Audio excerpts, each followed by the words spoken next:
ఉమ్మడి ఆదిలాబాద్ జిల్లాకు చలి వణికిస్తోంది. గడిచిన 4-5 రోజుల్లో రాష్ట్రంలోనే అతి తక్కువ ఉష్ణోగ్రతలు నమోదవుతున్నాయి.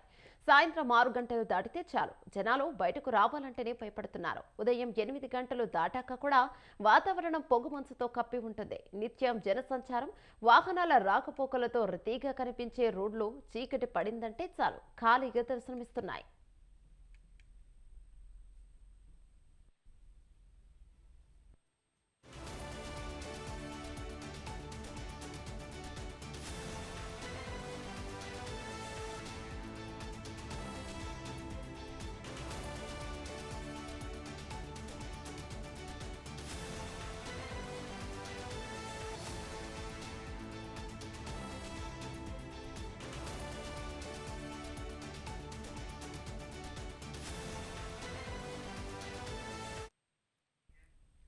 ఉమ్మడి ఆదిలాబాద్ జిల్లాలో చలి తీవ్రత పెరిగింది. అత్యల్ప ఉష్ణోగ్రతలు నమోదయ్యాయి. ఈ ఏడాది కనిష్ట ఉష్ణోగ్రతలు నమోదు కావడంతో జనం చలికి ఉరికిపోతున్నారు.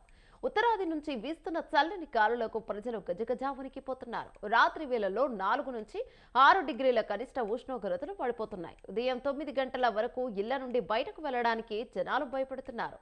వృద్ధులు, పిల్లలు చలికి తీవ్ర ఇబ్బందులు పడుతున్నారు. మరో వారం రోజుల పాటు మరింత కనిష్ట ఉష్ణోగ్రతలు నమోదయ్యే అవకాశం ఉందని ప్రజలు చలికి అప్రమత్తంగా ఉండాలని వాతావరణ శాఖ అధికారులు తెలుపుతున్నారు.